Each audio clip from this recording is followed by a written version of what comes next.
Srimad Bhagavatam. Is that on? Fan. Srimad Bhagavatam, Canto 4, Chapter 31, Text 12. Kim va yogena sankhena Nyasa svadhyayayorapi Kim va shreyobiranyaischa Nayatratma prado harihi. Kim, what is the use? Va, or yogena, by mystic yoga practice. Sankhyena, by the study of the Sankhya philosophy. Nyasa, by accepting sannyas. Svadhyayayo, and by study of Vedic literature. Api, even. Kim, what is the use? Va, Shreyobhihi, by auspicious activities. Anyaihi, other. Cha, and. Na, never. Yatra, where. Atma pradaha, full satisfaction of self. Hari, the Supreme Personality of Godhead. Translation and purport by His Divine Grace Bhaktivedanta Swami Srila Prabhupada Ki Jai. Translation: transcendental practices that do not ultimately help one realize the Supreme Personality of Godhead are useless, be they mystic yoga practices, the analytical study of matter, severe austerity, the acceptance of sannyas, or the study of Vedic literature. All these may be very important aspects of spiritual advancement, but unless one understands the Supreme Personality of Godhead, Hari, all these processes are useless. Please repeat. Transcendental practices that do not ultimately help one realize the Supreme Personality of Godhead are useless, be they mystic yoga practices, the analytical study of matter, severe austerity, the acceptance of sannyas, or the study of Vedic literature. All these may be very important aspects of spiritual advancement, but unless one understands the Supreme Personality of Godhead, Hari, all these processes are useless. Purport. In Chaitanya Charitamrita Madhya Leela, chapter 24, text 109, it is said, Bhakti vina keval jnane mukti nahi hoy, Bhakti sadhan kore jay prapta brahmaloy.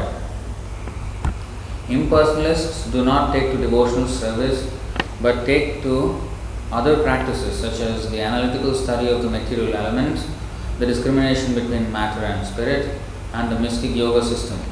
These are beneficial only in so far as they are complementary to devotional service. Chaitanya Mahaprabhu therefore told Sanatana Goswami that without a touch of devotional service, Jnana, Yoga and Sankhya philosophy cannot give one the desired results.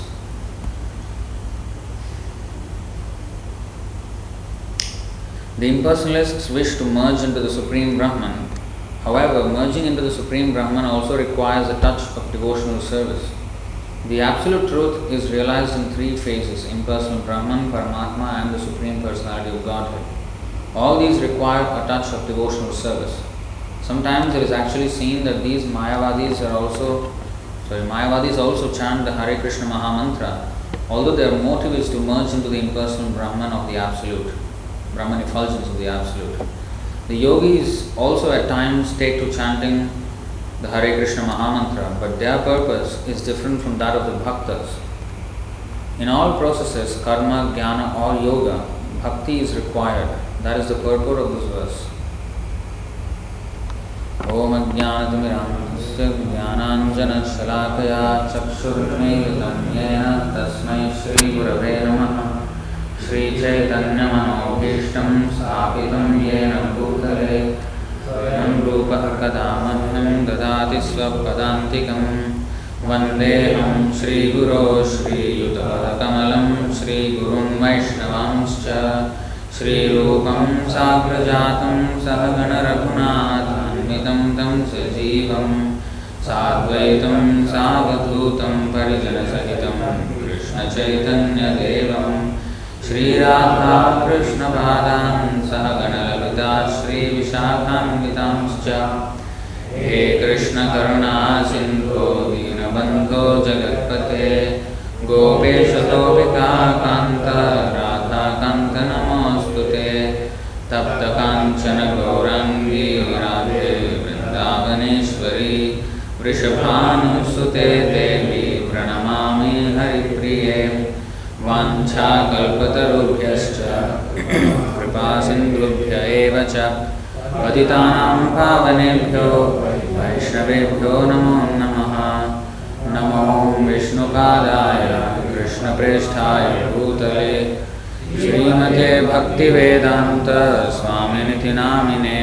नमस्ते सारस्वतीदेवे गौरवाणी प्रचारिणे निर्विशेष शून्यवादी पाश्चात्यदेशतारिणे।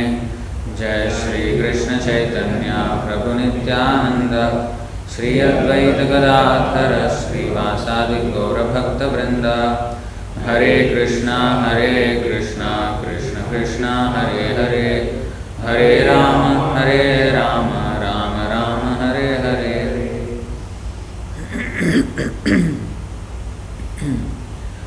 This is very similar to the previous verse. So these verses, Brahma is explaining to the Prachetas, and the previous verse 4:31:11, Prabhu gave a class on this. Without devotional service, what is the meaning of severe austerities, the process of hearing, the power of speech, the power of mental speculation, elevated intelligence, strength, and the power of the senses?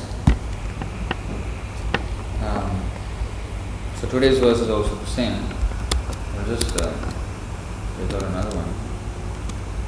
Actually, I want to see the verses in succession.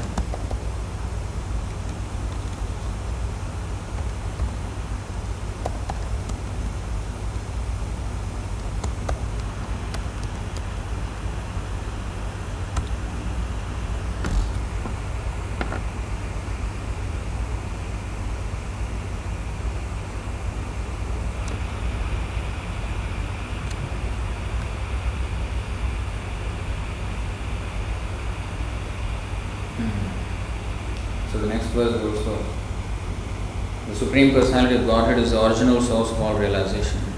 Consequently, all the auspicious activities, karma, jnana, yoga and bhakti, the goal of all auspicious activities is the Supreme Personality of Godhead. So of course then the famous verse which Prabhupada quoted many times, 4:31:14, where everything, Krishna is like the root, and by serving him all other processes are automatically fulfilled. And finally, what actually satisfies the Lord, of course, is bhakti, but also it is explained specifically three things in this verse 4:31:19. Dayaya sarvabhuteshu santushtya yena kena va sarvendriyopashantya cha tushyatyashu janardhanah. By showing mercy to all living entities, first, number one, dayaya sarvabhuteshu, and then being satisfied somehow or other, santushtya yena kena va, always be satisfied in whichever position, whether in insult or in praise or in life or death, distress or happiness. How to be satisfied? When our focus is on Krishna and not on the situation itself. And controlling the senses from sense enjoyment. Sarva indriya upashantya cha.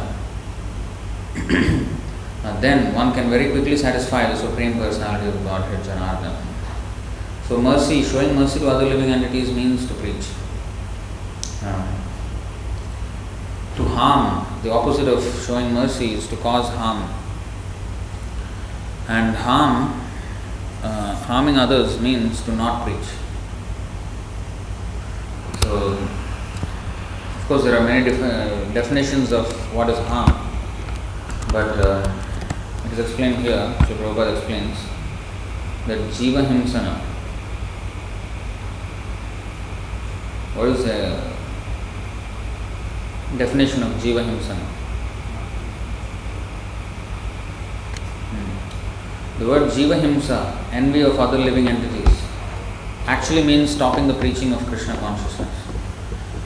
So, preaching work is described as paropakar, welfare activity for others. Those who are ignorant of the benefits of devotional service must be educated by preaching. If one stops preaching and simply sits down in a solitary place, he is engaging in material activity. If one desires to make a compromise with the Mayavadis, he is also engaged in material activity. Devotees should never make compromises with non-devotees. By acting as a professional guru, mystic yogi or miracle man, one may cheat and bluff the general public and gain fame as a wonderful mystic. But all this is considered to be dust, straw and grains of sand within the heart. Actually, the explanation here is the comparison of, the meaning of the Gundicha Marjan Leela. The cleansing of the Gundicha Mandir, Gundicha temple by Chaitanya Mahaprabhu. And the way he cleaned the temple is, he and all the devotees, they were cleaning by first of all sweeping the whole place and then throwing buckets of water and then cleaning. And the competition between them was who will find out more dust, more like this dust, straw and grains of sand within the heart. So actually, who will find more dust, and also after cleansing the whole dust away from the temple, this particular verse is that Chaitanya Mahaprabhu made sure that the dust does not enter again. So the dust that was nearby the entrance also was cleansed. So then the meaning is explained by Bhaktisiddhanta Saraswati Thakur in this purport, that similarly our heart is supposed to be a temple of the Lord. It is where the Lord resides. So if it is full of dust and sand and grains of sand and straw, all dirty things in our heart, then the worship of the Lord cannot take place. Like in a temple, if the temple is dirty, the temple room, that's why every day there is cleansing of the temple room. Why? Because if it is dirty, then what kind of worship is that? Cleanliness is next to godliness. So with godliness, one must become cleansed.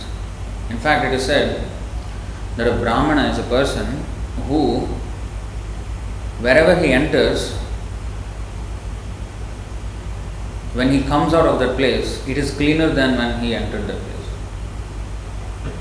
If he is staying in a room, if he goes inside, if it was dirty, then when he comes out, it will be clean.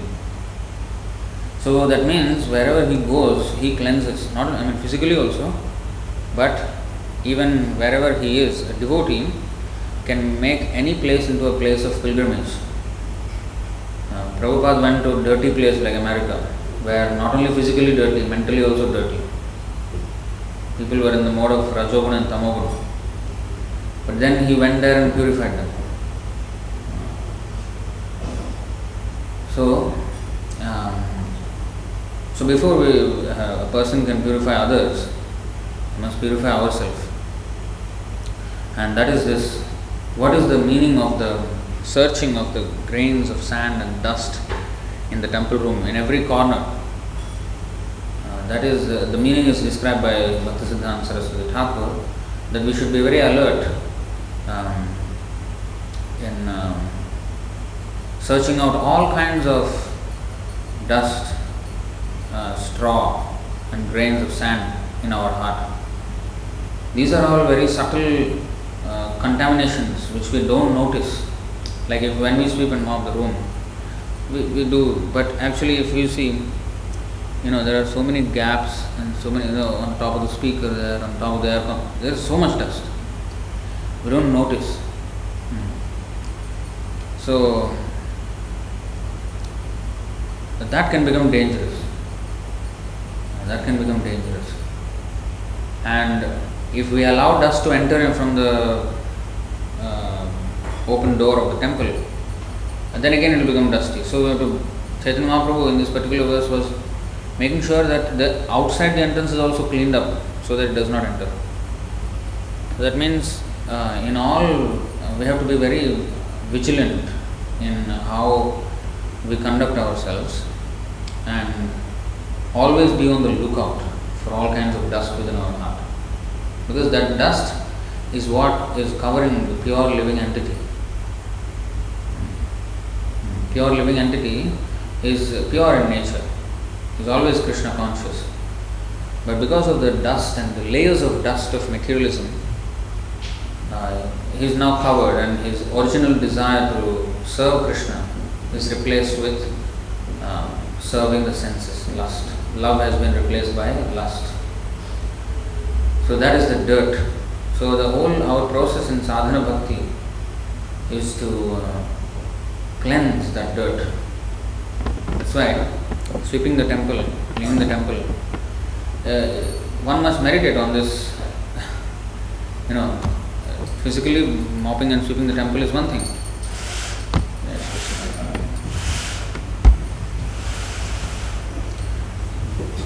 Sometimes there is misunderstanding that one type of devotional service may be inferior than other. Sweeping the temple is lesser than doing puja or managing a temple as in a post of temple president or GBC. So it appears that some services may be more important than others. Important means the leader must be a servant. I think few weeks back, I think the session we were explaining. The more one becomes a leader in the movement, the more he has to become a servant. Like in the material field, there is designations. There is first bachelor's, then master's, then PhD, then resume. Like, I worked in NASA, I worked in Apple or Google for 10 years, 20 years, whatever. So those accumulate over time. And those add up in the resume. So the resume of a devotee is, in the beginning, he will think he is Krishna's servant, Krishna Das. As he advances, he will become Krishna Dasanudas, Dāsa Dasanudas, Dāsa Dāsa Dāsa Dāsa Dasanudas. The more one is advanced, the more he considers himself Das. That is the credentials that increase as a devotee advances. And the more we remain like that, not just saying, but actually, over time, if one is sincere, one will all. If we see the statements of Krishnadas Kaviraj Goswami or Rupa Goswami, Sanatana Goswami, any devotee, there is not a single exception in the Bhagavatam or Chaitanya Charitamrita where devotee considered himself very important. Never.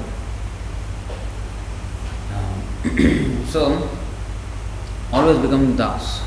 So, the more responsible service means how to serve the other devotees. Because then he has to take care of other devotees. As he increases in his responsibility, then he has to take care of other devotees. Like a GBC means what? So many temples and so many devotees. Temples are not just the physical structure. No? The devotee, the bhava is what makes it a temple. Prabhupada many times said, this is also made of concrete. The next door is also made of concrete. Next building. But one is a home and one is a temple only because of the bhava. Otherwise, there is nothing in the walls that makes it a temple. A devotee will decorate the wall with these paintings, Krishna's paintings. And that is because of his bhava. And accordingly, however whatever bhava one has, one will, Like some people, materialists, they will have naked woman picture. So I was actually selling calendars. One shop, he was a tailor. He does suits and all that. So I was selling door-to-door calendar. So I came to his shop, and he was at the cashier's table. So there was his desk calendar, all almost naked woman, just a little bit covering. That's all. I said, sir, what are you doing with this calendar? You put Krishna's calendar here. sorry. Then he bought one calendar. Then he put that one. He put the other one below somewhere. But don't know whether if I go out again, maybe he will put, I don't know. But, so the bhava, you see. So, that is what makes a devotee. So, the more one is responsible, more one has to think about how to serve other devotees. The most advanced devotee always consider himself a servant. Like of course, Chaitanya Mahaprabhu said dāsa, dāsa. If you see this one, I think we showed this before. Kulashekar Alva, he is saying even more. Majjanmana phalamidam madhukaita bhare matprarthaniya madanugraha esha eva tvadbhritya bhritya paricharaka bhritya bhritya bhrityasya bhritya iti mam smara lokanatha. O enemy of the Madhu and Kaitaba demons, O Lord of the universe, the perfection of my life and the most cherished mercy you could show me would be for you to consider me the servant of the servant of the servant of the servant of the servant of the servant of your servant. 7 times he said. Because it was a 4-line verse, that's why he said 7 times. If he had chance, he will go on saying dāsa, dāsa, dāsa, bhritya, bhritya, bhritya. He will go on. So that is the parampara system. Parampara system means one becomes a servant of a guru, then he becomes guru, then they become servants. So we have to become servant of the servant of the servant of the servant of Krishna. That is a parampara system also. And also Vaishnavas. So today's verse says that apart from this devotional service, not apart actually, these are concomitant features of devotional service. Like you see, whatever is mentioned today, Ashtanga Yoga, it was, relevant path in another yuga, but in Kali Yuga it is not. Arjuna also rejected. But Sankhya, analytical study of matter and spirit. Sometimes the atheists, they only study matter, like scientists. They also can be called Sankhya philosophers. But atheistic Sankhya philosophy. But there is theistic Sankhya philosophy also. So if one is doing analytical study, yoga practice, taking sannyas, swadhyaya. Swadhyaya means, what is swadhyaya? Adhyayan. Adhyayana means study. Adhyayan. Adhyaya means chapter. So systematic study. Adhyayan. Swadhyaya means, swa means on his own. It means reading, for example. So that is study, and reading and trying to understand and understanding the whole subject matter. So this Swadhyaya, these are all part of our movement also. We have sannyasis in our movement. We have, of course, we don't have this yoga practice, not necessary in this age. But Swadhyaya, we of course recommend Swadhyaya. Shreyobhi, auspicious activities. There are many, of course, we don't engage in karma kanda activities. But in the Vedic system, there is the karma kanda, jnana kanda, and upasana kanda. All these are meant for a person to elevate himself. Na yatra atma prado harihi. If it is not directed at satisfying Krishna, then it is all useless. So Narad Muni also said, what is that?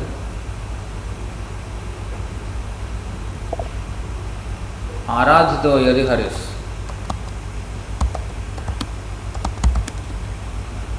आराधितो यदि हरिस् तपसा ततः किं नाराधितो यदि हरिस् तपसा ततः किम् अंतर्बहिर्यदि हरिस् तपसा ततः किं नान्तर्बहिर्यदि हरिस् तपसा ततः किम्. So you can add tapasa, you can add swadhyaya, you can add sankhya, you can add shreyobhir, all. If one is worshipping Lord Hari, what is the use of performing extraneous penances? So what is the use of tapasya if you are already worshipping Hari? And if one is not worshipping Lord Hari, no such penances will save one. If you are doing tapasya and then there is no Hari inside that, that means many people do tapasya. Anything needs tapasya. Even if you want to become materially successful, you will do some tapasya. Like bodybuilders, they will have some muscular body, but that is also tapasya. They have to lift so much weights and do so much exercise and very rigid diet. This is all tapasya. We also have diet, we also have exercise. Ours is kirtan, exercise, and then eating is prasad and fasting. These are the things. So everybody has diet, some practices, or some tapasya will be there. And some people do it for maybe a little greater cause. Like Gandhi, he fasted for his country. But if the tapasya is not meant to satisfy Lord Hari, yatra atma prado Hari, then it is useless. If one is worshipping Lord Hari, what is the use of performing extraneous penances? And if one is not worshipping Lord Hari, no such penances will save one. If one can understand that Lord Hari is all pervading, within and without, what is the need of performing penances? And if one is not able to understand that Hari is all pervading, all his penances are useless. So then why are these processes even recommended? Just like in sadhana bhakti, these swadhyaya is there to get from the point of no bhakti to full bhakti. At the highest, when like gopis, they don't do swadhyaya. No, they don't do. And they don't do tapasya, they don't do yajnas, they don't do all these things. So even the queens of Dwaraka or all the devotees in the Vrindavan, they are not doing any tapasya, they are playing with Krishna. So at that stage there is no need of tapasya. Tapasya means voluntary discomfort for a higher purpose. But for a devotee there is no discomfort.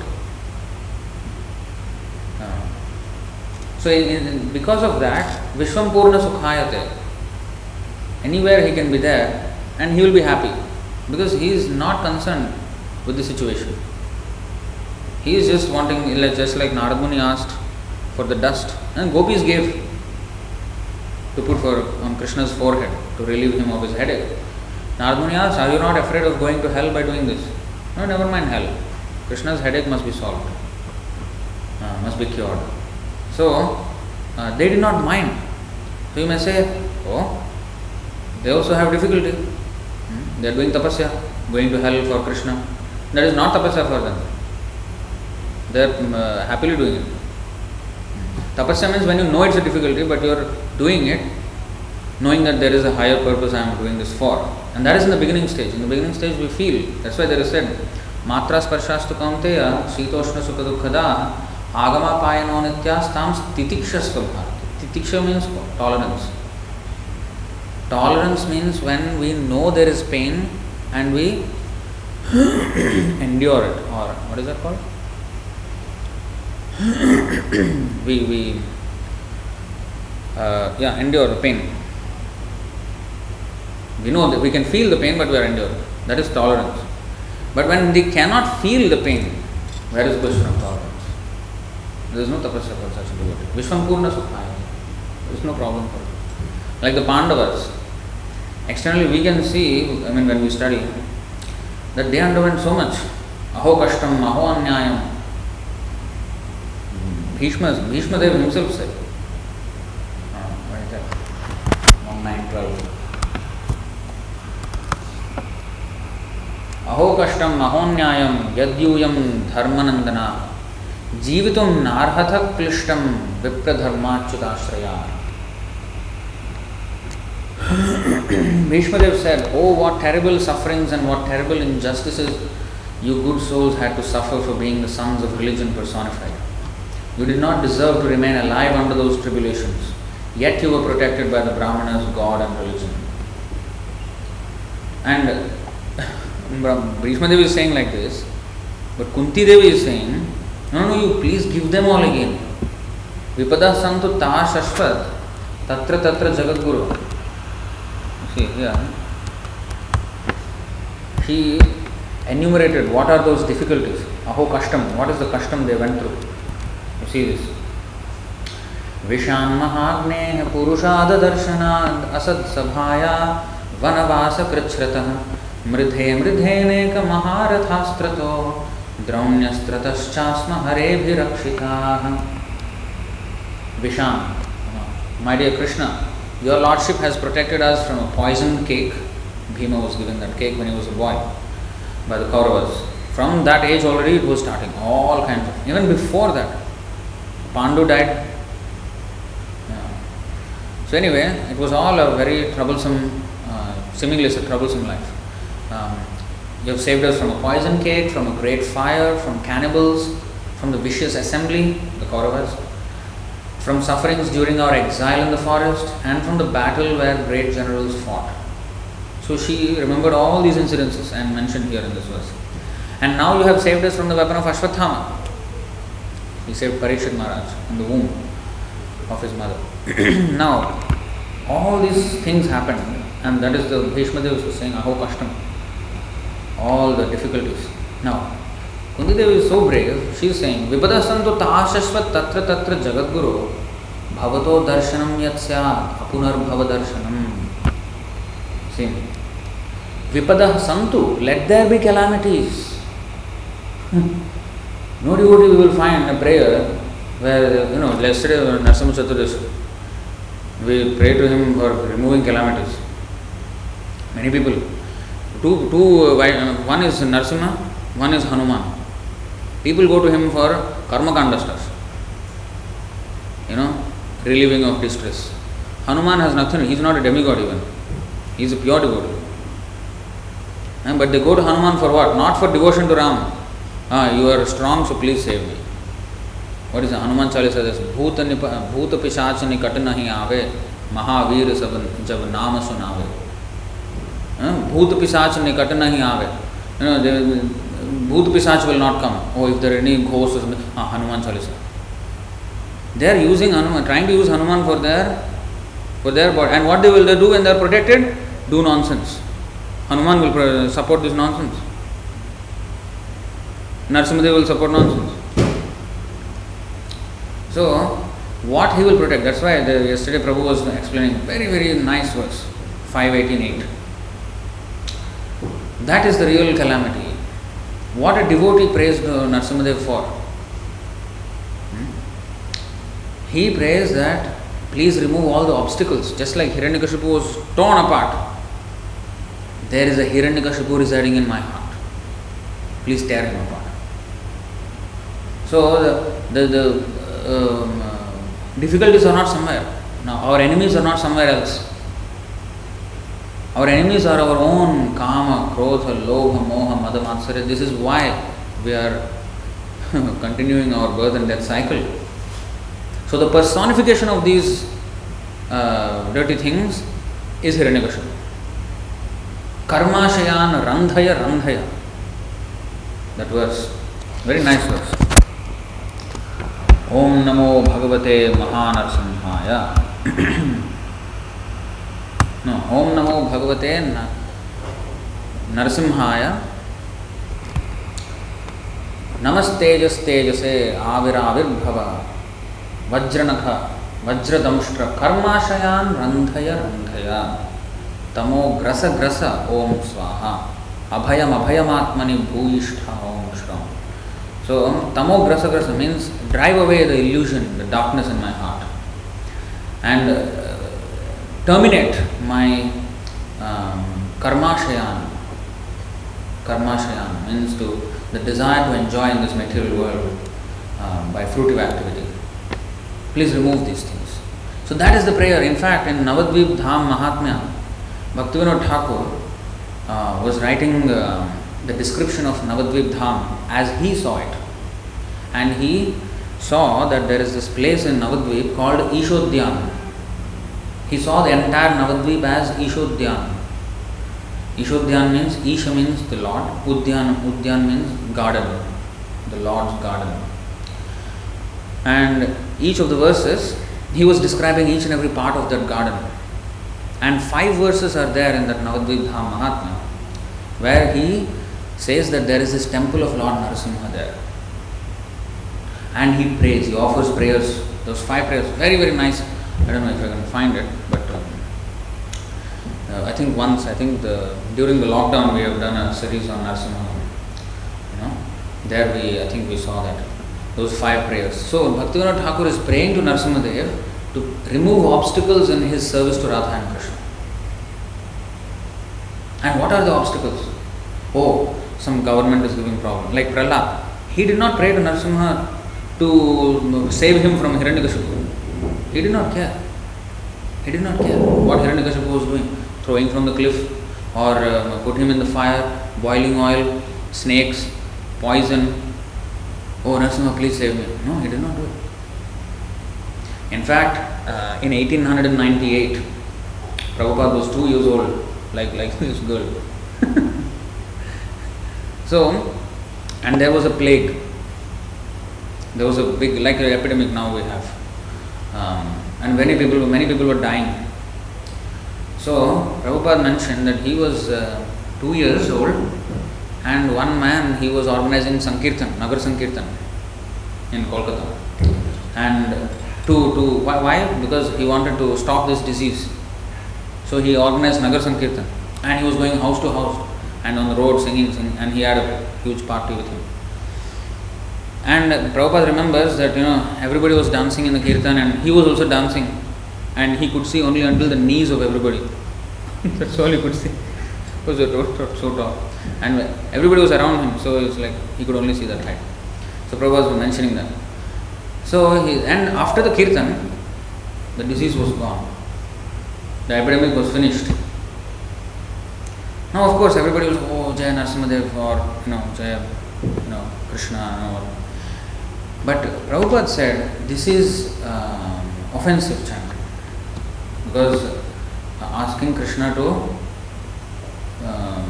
for material benefit of even saving.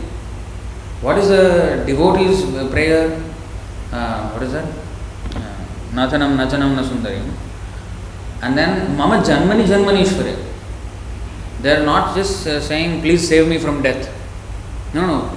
Even if you want to do Janmani for me, even if you want me to keep me here in this material world, for birth after birth for millions of years, that is up to you, because you are the Lord. Who am I to demand here?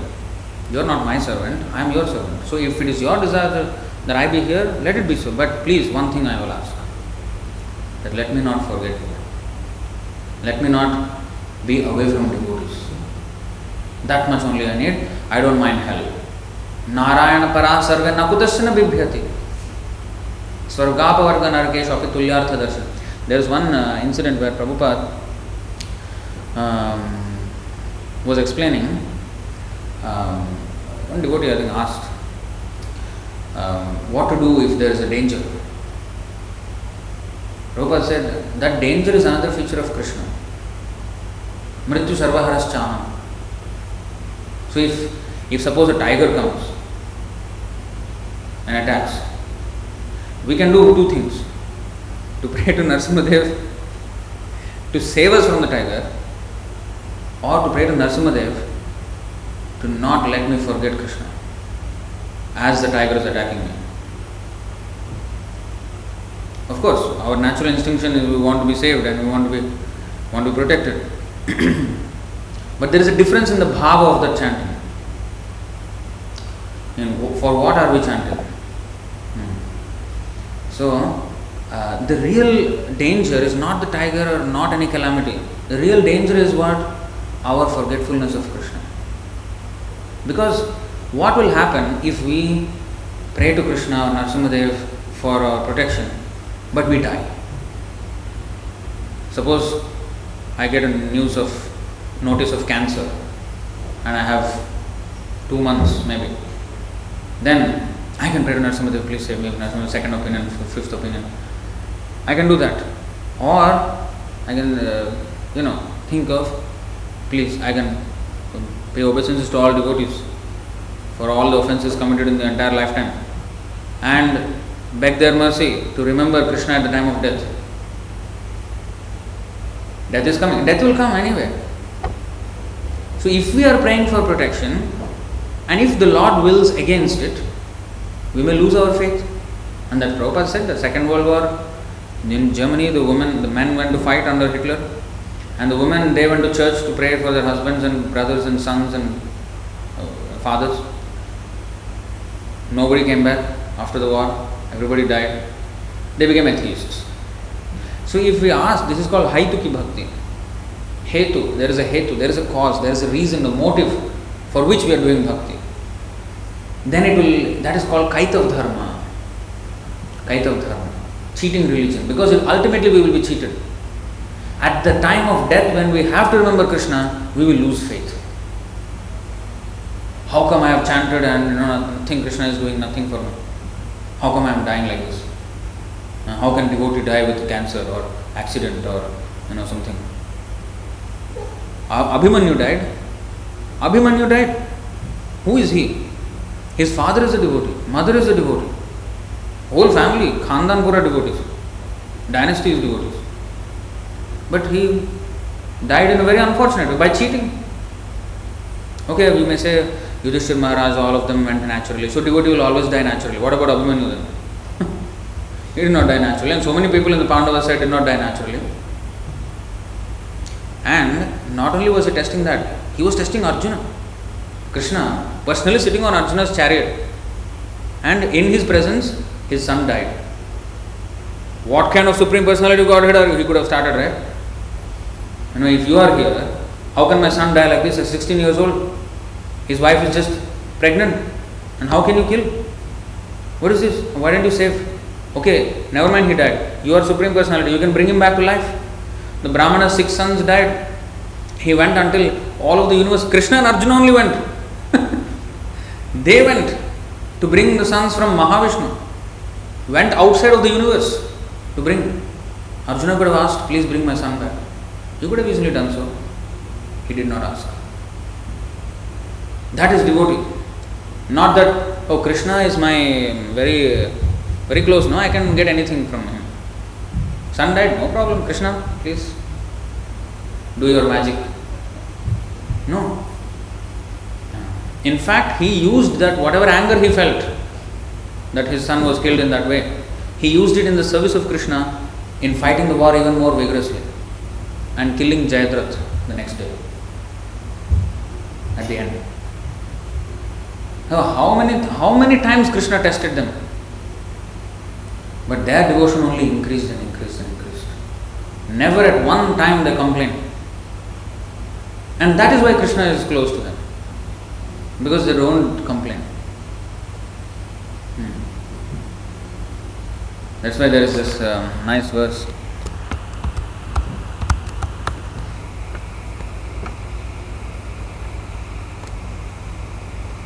Sarathya parashada sevana sakhya dotya Virasananugamanastavana pranaman Snigdheshu pandushu jagat pranatim cha Vishnor Bhaktim karoti nirpatish charanaravinde. This word is very important, Snigdheshu. Snigdheshu means they were very malleable. They were always agreeable to Krishna's will. And because of that, what Krishna did for them? Maharaj Parikshit heard that out of his causeless mercy, Lord Krishna, Vishnu, who is universally obeyed, Snigdheshu Pandushu Jagat Pranatim. Jagat Pranatim means the whole Jagat, whole universe is bowing down at his feet, especially the demigods. But such a Supreme Lord rendered all kinds of service to the malleable sons of Pandu. What is this malleable? You know what is malleable? anyone who knows metallurgy, metals, they will know what is malleable. Malleability and ductility, we have learned in secondary school. Malleable metals, ductile metals. Malleable means you can easily bend it, like aluminium. Cast iron you can't. He will know metal very well. So which is malleable, which is not? Copper is very malleable. That's why to make it hard, it's alloyed. There's alloy, and then that will become more hard. So what is malleable? They were always very flexible. Whatever the Lord wants. They did not have any demand. So Karishya Vachanam Tava was their motto of life. Krishna, whatever you want. So he rendered all kinds of service to the malleable sons of Pandu by accepting posts ranging from chariot driver, taxi driver. Is it a very prestigious job? It's not.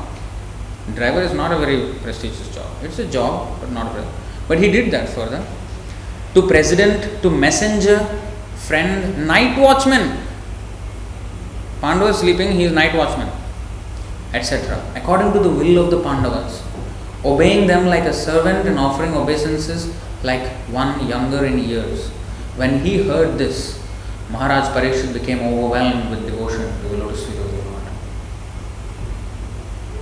Maharaj Parikshit was hearing these qualities of the Pandavas and how Krishna became a servant of his devotees, and he was filled with emotion for the Lord. So that is what actually satisfies Krishna. So this svadhyaya, this tapasya and everything has to lead to bhakti.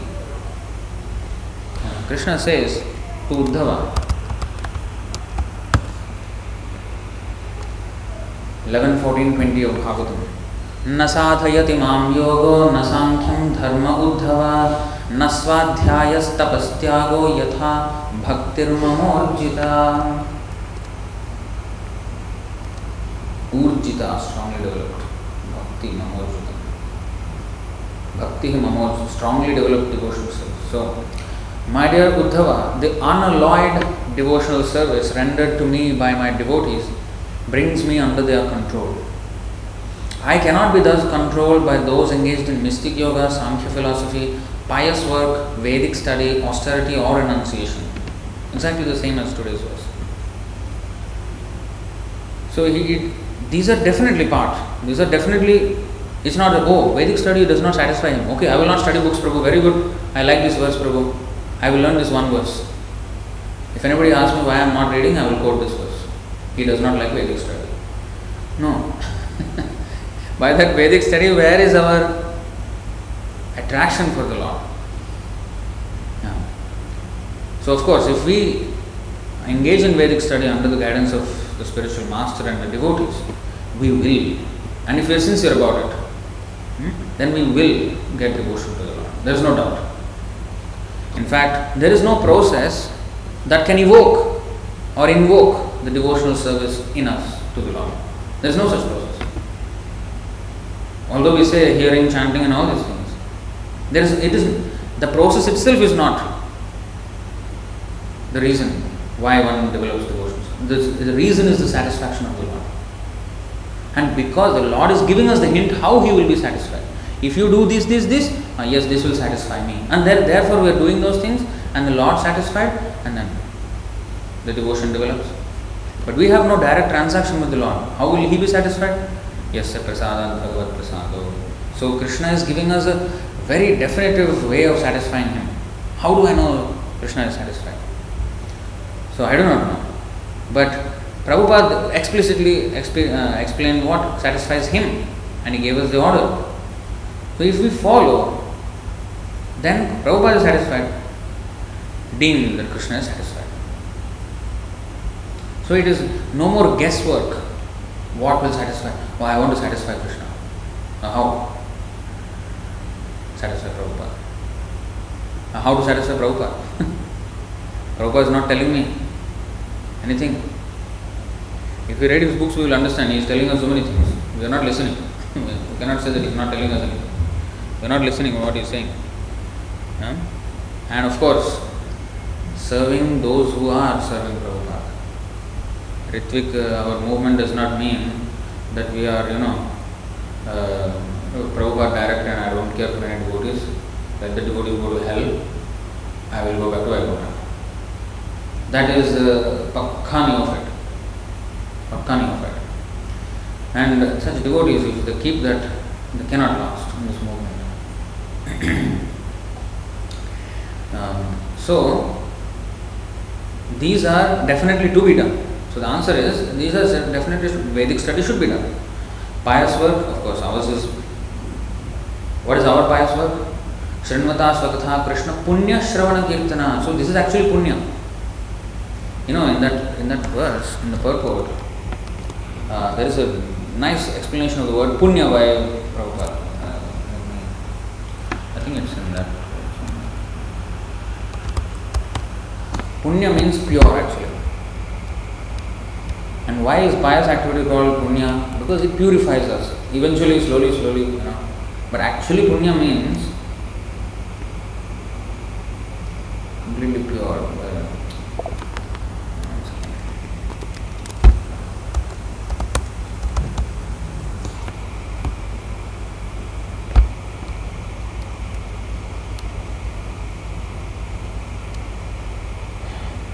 I don't remember the purport.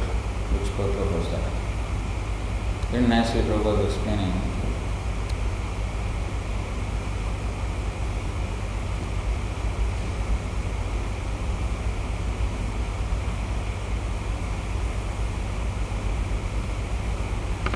So anyway, if I find I can edit this thing. So there is Punya means actually pure.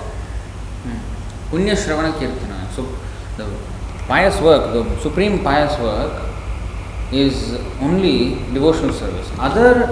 Although they are called pious, they are not actually pure. They are like I made a TikTok on this 2 years ago. Like they say, let's go green, less emissions, do more solar power or something like that, or electric cars, for example. So actually that is not green, because to produce their electricity, somewhere coal is burning or fossil fuels are burning, and it is not just the smoke is not coming out from that exhaust there in the car, but somewhere else. It is just a displaced pollution. From here, instead of pollution here, pollution is happening somewhere else, that's all. It's not no pollution. Next is, pollution means it is not green. Green means what? Previously, like Krishna's time, they used only horses, elephants and all this. And whatever exhaust come from the horse, that means stool. That one is biodegradable. And it will be manure or whatever, elephant or whatever. So there is no, that is green. Everything will be green. But here it is all grey or black. When they say green means it is less black. It is more grey. But it's still all grey, it is all pollution only. It is only less pollution or more pollution. Oh, I care for the environment. Care for the environment, don't do anything pollution. No? But no, I will do less pollution. That is better than more pollution. Therefore, I care for the environment. No. So similarly, this pious and impious work in this world is like wet and dry stool. It is stool after all. It is not that dry stool is better than wet stool. No, stool is stool. And if we touch it, we have to take shower. So it is contaminating either way. Either dry or wet, it is contaminating. So similarly, karma kanda, although so-called pious activities, if they think this is what is it called? Vedavadarataha. Vedavadarataha means those who think that these pious activities are all in all. They do not understand that these actually are meant to elevate one to ultimately devotional service. And if they don't reach there, just boasting about their whatever karma kanda stuff they are doing, it is as contaminating as the sinful activities of this material world. Because either way they are staying in this material world only. How much better it is to be an A-class prisoner compared to a C-class prisoner? It is not very much better. One may think among the prisoners they will think, oh, the A-class prison is much better. At least there are people to talk to. Here I am solitary confinement and I am whatever. But what is the use of talking to other criminals? The real thing is I have to get out of the prison. That is real intelligence. But if I am satisfied, A class person, let me work hard. I'll be very honest. I will do whatever my this janitor, what janitor, what is it called? The jail superintendent. Whatever he says, I will do. Jailer, sorry, janitor, the cleaner. So jailer, what is that? Jailer is it? Prison warden. Yeah. Whatever he says, I will do. I will be very honest. I will be very pakka in my work and disciplined. For what? Oh, to get to the A class prison. That's not very intelligent. The whole thing is to get out of it. So that's why the only punya karya is devotional service actually. But of course Krishna is encouraging people who are sinful to perform materialistic pious activities at least be in the direction of the ultimate punya, ultimate pure platform of devotion. At least from tamogun you come to sattvagun. But if I remain in sattvagun, that is bad. Then why am the tamogun person is encouraged to come to sattvagun? And with sattvagun, if he remains there, is bad. Then why this one person has to go to sattvagun? Because sattvagun, from there you can rise up even higher to shuddha sattva and become devotee. Because it is directed towards the complete purification, that's why it is called punya. And Krishna is encouraging, not completely directly encouraging, but indirectly encouraging. Directly, when Krishna spoke to Arjuna, he actually condemned. He condemned all kinds of material pious activities. He called them less intelligent. But he himself was the one who wrote the Vedas. And in those Vedas there is this demigod worship and all. So it is there. So he is indirectly encouraging those sinful people to at least come to a certain standard, so that eventually, as one is doing pious and more pious activities, he may come in contact with pious people who are the real pious people, who are devotees. Because if I am sinful, there is very little chance I will contact a devotee. Just like if I am only going to pub or some meat restaurant or some prostitute place or gambling, where I will find devotee in this way. When I am going to the pub, in the pub there is a devotee. What kind of devotee is he, first of all? You won't find him. Gambling, Sentosa, no, Marina Bay Sands. You can't find devotee there. Or in the meat restaurant, you cannot find a devotee there. Or what is that? This brothel where prostitutes are there, you can't find a devotee there. So, how he will become purified? He cannot. But if he goes to more pious places, maybe a pilgrimage, you will find many devotees there. So he may be going on a pilgrimage for some punya karya, some material pious activity, but he will be intercepted by devotee. That interception, the divine interception that happens, that is the real cause of his deliverance. You will find devotees distributing books somewhere. Of course, devotees are very kind. They go to hell also to distribute books. They go to bad places also. Like Prabhupada went. That is extremely. He went to all kinds of places to preach.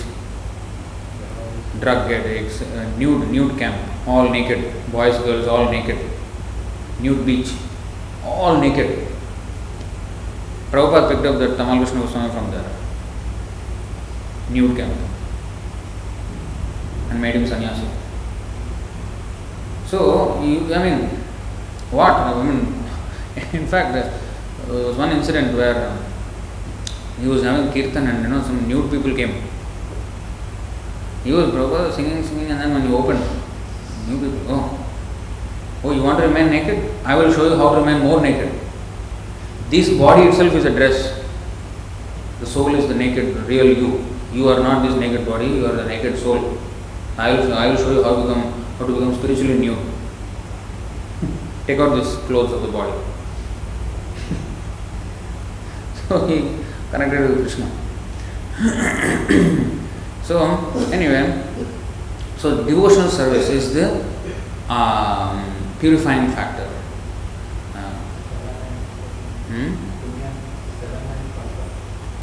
7-9?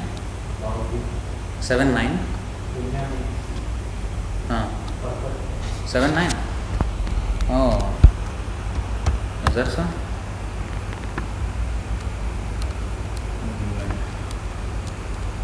Yes, this is where Punyo Gandha Prithivyam. Original, yes. Punya means original. Punya means that which is not decomposed. Punya is original. This is the thing. So our original Punya Karya, our original Karya is what actually? Devotions. Jiva Sarup hai Krishna Nitya Das.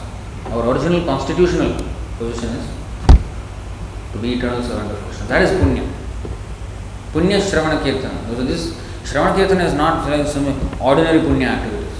Oh, Punya Shravana. Oh, okay, good. I will do some, in Telugu, in Andhra, everybody does Parayanam. Ramayana Parayanam. What is this? Satyanarayana Parayanam. Gita Parayanam. They have Parayanam.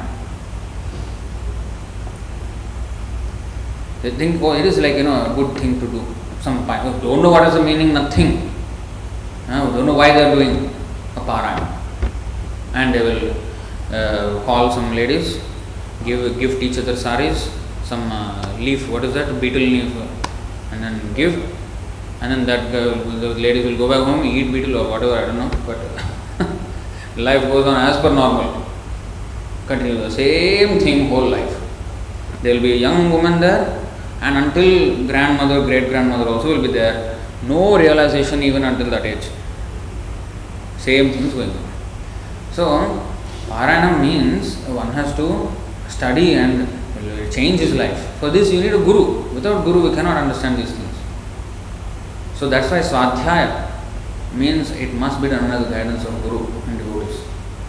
And devotees who are actually following the guru's orders. That is the proper way of simply reciting the shlokas like a parrot, not understanding one single letter of the shlokas. As they know. What is Vishnu Sahasranam, Lalita Sahasranam, what is this? Gita also sometimes they know. Many things they know. Chanting and chanting. But don't know why they are chanting. In fact, when we were boys, small boys, even now I think, for Ganesh they do this prayer, Shuklam Vardhanam Vishnum Sasivaranam Chaturbhujam, right? But there is no Ganesh in that sloka. Why they say this for Ganesh? Vishnu, right? But we were taught when Ganesh, we pray to Ganesh, Shuklam Vardhanam Vishnum Sasivaranam Chaturbhujam Prasannavadanam Dhiyaya Sarva Vighnopashantaye.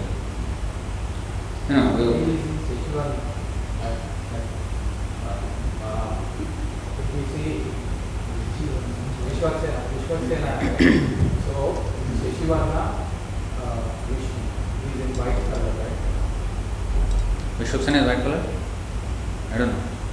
I'm asking. So Vishwaksena is the original Ganesh in the spiritual world. He is the spiritual, actually he is Vishnu. Sri Sampradaya actually says of Lakshmi is Rama.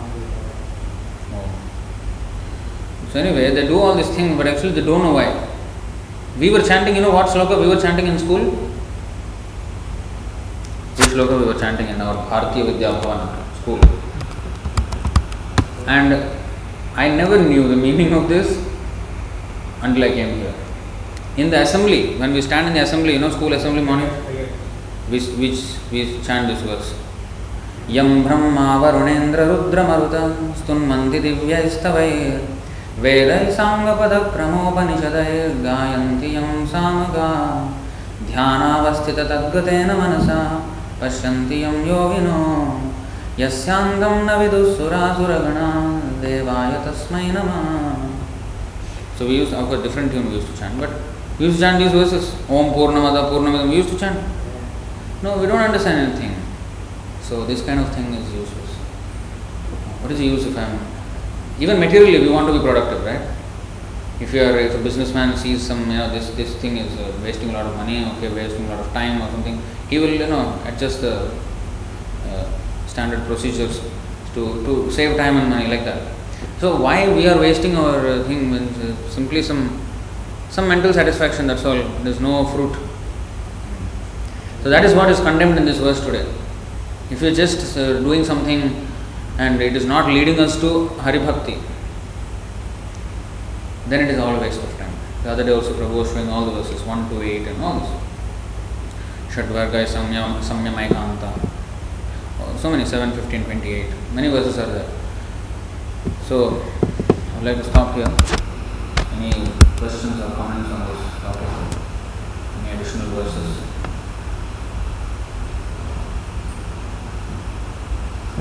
Some comment here.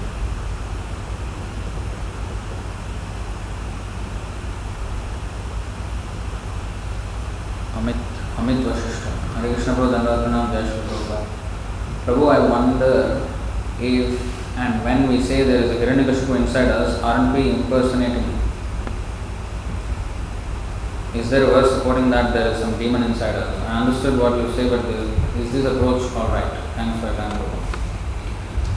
So,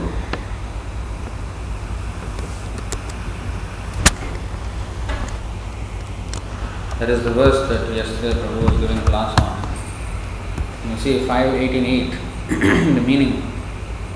I offer my respectful obeisances unto Lord Narasimhadev, the source of all power.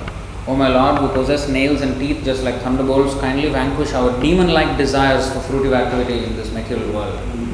Please appear in our hearts and drive away our ignorance, so that by your mercy we may become fearless in the struggle for existence in this material world. And the purport Prabhupada explains on it. He says, every living being within this material world has a strong desire to enjoy matter, karma shayam, asha, to his fullest satisfaction. For this purpose, the conditioned soul must accept one body after another, and thus the strongly fixed fruitive desires continue. One cannot stop the repetition of birth and death without being completely desireless. So, Rupa Goswami describes pure devotional service as Anya Abhilashita Shunyam Jnana Karma Dhyanapratam Anukulyan Krishnanashilanam Bhaktiruttama. One should render transcendental loving service to the Supreme Personality of Supreme Lord Krishna favorably and without desire for material profit or gain through fruitive activities or philosophical speculation. That is called pure devotional service. Unless one is completely freed of all material desire, which are caused by the dense darkness of ignorance. 3:20:18, you can go and read the purport. What is the darkness? And tamo, mahatama, what is that? Moha, mahamoha, tama, all these things are explained there. 3:20:18. So because of that tama, there are material desires and one goes into this sense gratification propensity. So therefore we should always offer our prayers to Lord Narasimhadev, who killed Hiranyakashipu, the personification of material desire. Hiranya means gold and Kashipu means a soft cushion or bed. Materialistic persons always desire to make the body comfortable, and for this they require huge amounts of gold. Thus Hiranyakashipu was a perfect representative of materialistic life.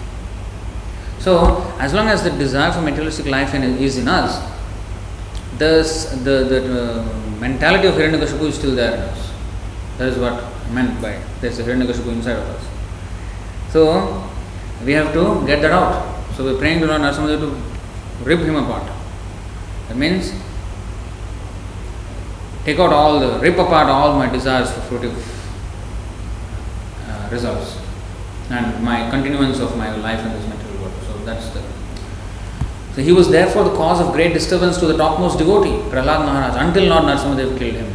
Any devotee aspiring to be free of material desires should offer his respectful prayers to Lord Narasimhadev, as Prahlad Maharaj did in this verse. So this is the verse that explains that. So any other question? No.